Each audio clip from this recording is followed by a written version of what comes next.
नमस्कार, जीके सावन के online platform में आपका स्वागत है। राजस्थान नगर पालिका की जो ईओआरओ की वैकेंसी है उसके पार्ट बी के अंदर एक सिलेबस के अंदर बिंदु है राजस्थान नगर पालिका समितियों के कर्तव्य शक्तियां 2009। तो ये सिलेबस की दृष्टि से जो 40 नंबर का पोर्शन है उसके अंतर्गत ये जो बिंदु है, इससे सवाल आने पर, क्योंकि इसका मटेरियल कम है और अगर सवाल आता है तो उसको एग्जैक्ट हल किया जा सकता है। तो राजस्थान नगर पालिका जो समितियों के नियम, शक्ति, संबंध, कर्तव्य जो है वो क्या है और पहले कौन से नियम थे, तो इसको पढ़ने से पहले हमें देखते हैं कि राजस्थान नगर पालिका अधिनियम 1959 जो बना था, उसके बाद में राजस्थान नगर पालिका समितियों के गठन के नियम जो है 1996 के अंदर बनाए गए थे, जो कि इस नए नियम के आने के बाद में प्रभावी नहीं रहे। तो इस चैप्टर की शुरुआत करते हैं हम।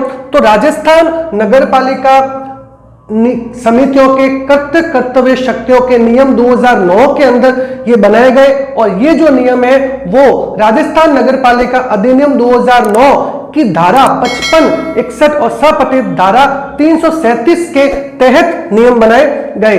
अब इस के तहत 6 नियम कुल है, लेकिन नियम 5 जो है उस नियम 5 को 13/1/2011 को निश्चित कर दिया गया है। इसलिए वर्तमान में कितने नियम पूछे तो वर्तमान में नियम 5 है। अब नियम नंबर 1 जो है वो संक्षिप्त नाम, इस जो नाम क्या है तो राजस्थान नगर पालिका समितियों के कर्तव्य यानी कार्य, कर्तव्य, दायित्व और शक्तियां, ये 2009 इसका पूरा नाम है। और यह 23 दिसंबर 2009 को इस समय राजपत्र प्रकाशित हुआ था, उसी तारीख से ये लागू है, यानी प्रकाशन तारीख से लागू है। नियम नंबर 2 है परिभाषा, 3 परिभाषा इसके अंतर्गत है। एक्ट से अभिप्राय है राजस्थान नगर पालिका अधिनियम, धारा से अभिप्राय है राजस्थान नगर पालिका अधिनियम कोई भी धारा, और इसके अतिरिक्त समिति से अभिप्राय है राजस्थान नगर पालिका अधिनियम 2009 की धारा 55 के तहत कोई समिति जो है उसका अभिप्राय है। नियम नंबर 3 ये कहता है कि साधारण बैठक के अंदर समितियों का गठन किया जाएगा। नगर पालिका की जो साधारण बैठक होगी यानी उसके अंदर समितियों का गठन किया जाएगा। नियम 4 के अंदर जो समितियां हैं उन समितियों के क्या कर्तव्य है, क्या शक्तियां हैं, वो अलग अलग का विवरण दिया गया है। तो सबसे महत्वपूर्ण नगर पालिका की समिति होती है कार्यपालक समिति। कार्यपालक समिति की कौन कौन सी धाराओं में शक्तियां दी गई है, हालांकि नगर पालिका अधिनियम 2009 जो है उसके अंतर्गत जो कुल धाराएं हैं उस सब धाराओं के अंदर कई धाराएं ऐसी है जिसमें कार्यपालिका समिति को शक्ति दी, उसका पूरा विवरण तो उन धाराओं के अंदर दिया हुआ है। लेकिन इस जो नियम है इसमें ये धाराएं वर्णित की गई है किस किस धाराओं के अंदर कार्यपालिका समिति को पावर है। तो वो धाराएं कौन कौन सी है, तो वो धाराएं हैं धारा 71, 73, 74, इसके पश्चात धारा 106 और 118 धारा जो है वो 108 के स्थान बाद प्रतिस्थापित की गई है। इसके बाद में धारा 152 से लेके 156, 173 से लेके 176, 198 और 199, 240 और 241, 255, 56, 57 ये 3 लगातार धाराएं भी इस संबंधित है, और 274, 285, 334 और 335 ये जो धाराएं हैं वो कार्यपालक समिति को पावर देती है। इसके बाद में जो कर्मचारी की नियुक्ति है, अनुशासनात्मक कार्रवाई के मामले हैं, ये कार्यपालक समिति देखती है। कार्यपालक समिति के बाद में महत्वपूर्ण समिति नगर पालिका की होती है वित्त समिति। वित्त समिति के अंतर्गत कौन कौन सी धाराएं हैं, तो धारा 80 से लेकर 96 तक धारा वित्त समिति में आती है, 97 नहीं आती, फिर 98 से 100 आती है। उसके बाद में 101, 104, 105, 108, 148, 150 और 296 ये जो धाराएं हैं वो वित्त समिति को शक्ति देती है। इसके बाद वित्त समिति बजट का प्रस्ताव, बजट जो है परिवर्तन, उसका पुनर्विचार का प्रस्ताव तैयार करती है। वित्त समिति करारोपण, कर से संबंधित अपीलें, वित्त समिति कर जो है उसमें शक्ति जो है वित्त समिति के पास में होती है।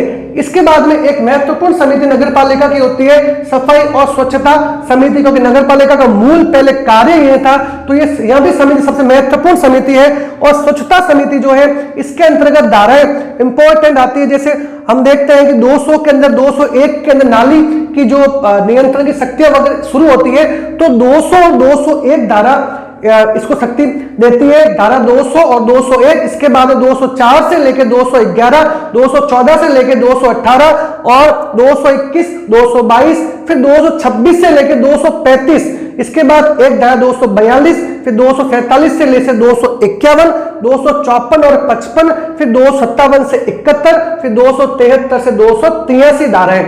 ये धाराएं जो है इसको शक्ति देती है। साथ में जो है धारा 292, 93, 94, ये 3 धाराएं भी इससे संबंधित है। साथ में इसका सफाई का प्रबंधन और न्यूसेंस हटाने की जो शक्ति होती है वो इसके समिति के साथ में होती है। इसके बाद में एक मुख्य समिति होती है भवन निर्माण समिति।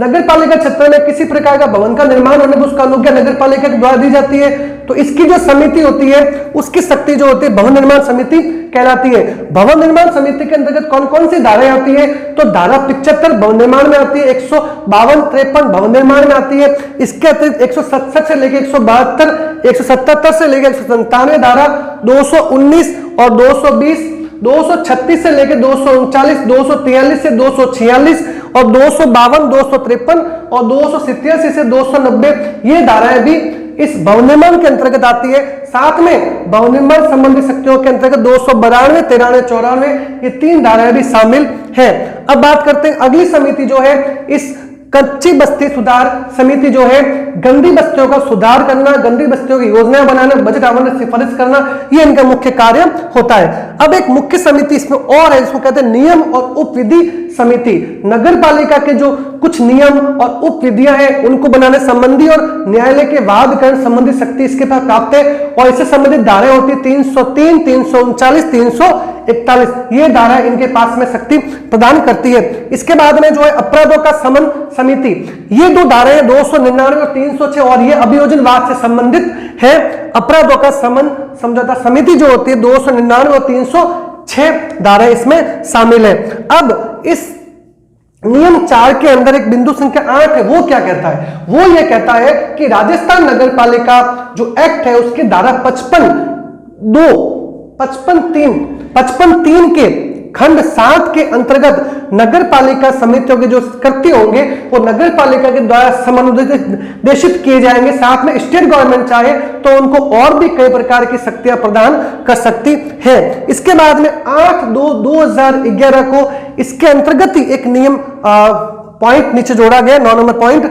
इसमें यह कहा गया कि स्टेट गवर्नमेंट आदेश के द्वारा समितियों के कार्य संख्याएं को विनिश्चय या निर्णित कर सकेगी। अब इस नियम के अंदर नियम 5 जो था वो ये था कि समितियों के कोई भी निर्णय होंगे वो निर्णय जो है वो अध्यक्ष और बोर्ड की बैठक जो होगी साधारण बैठक के अनुमोदन के बिना प्रभावी नहीं होंगे। पहले वो अध्यक्ष को अनुमोदन के लिए कहेंगे, अगर अध्यक्ष अनुमोदन ना दे और दे सकता है या उनको बोर्ड की बैठक में रखने के लिए कह सकता है, अगर साधारण बैठक के अंदर वो रखेंगे और दोनों के बिना परमिशन के वो जब तक अध्यक्ष या बोर्ड की बैठक की स्वीकृति नहीं मिलती तब तक वो नियम प्रभावी नहीं होंगे। इसके बाद में आगे आते हैं अपने नियम नंबर 6। नियम नंबर 5 जो है वो 13 जनवरी 2011 को निश्चित कर दिया गया। नियम 6 के अंदर निरसन और व्यावृत्ति दी गई है। निरसन यानी जो राजस्थान नगर पालिका समिति का गठन 1996 इस नए नियम के आने के बाद प्रभावी नहीं रहेंगे और इस जो निरसन है इसके तहत जो है जो कोई भी कार्यवाही निर्णय जो है वो वैध या अवैध प्रभावित नहीं करेगा, यानी कि इस कोई भी ऐसा नियम जो इस नए नियम को चैलेंज करता है वो वैसे ही विधि शून्य माना जाएगा। तो राजस्थान नगर पालिका समितियों के कर्तव्य संबंधी ये वीडियो इसके अंदर हमने इसके बारे में चर्चा की। अगले वीडियो के अंदर हम राजस्थान नगरपालिका सामान्य क्रय अनुबंध नियम 1974 और इसके अतिरिक्त राजस्थान नगरपालिका कार्य संचालन किस प्रकार कार्य होता है, नगरपालिकाओं के अंदर बोर्ड की बैठक होती है उसमें किस प्रकार कार्य होता है, तो उससे संबंधित चर्चा करेंगे। तो आज के इस वीडियो में इतना ही, धन्यवाद।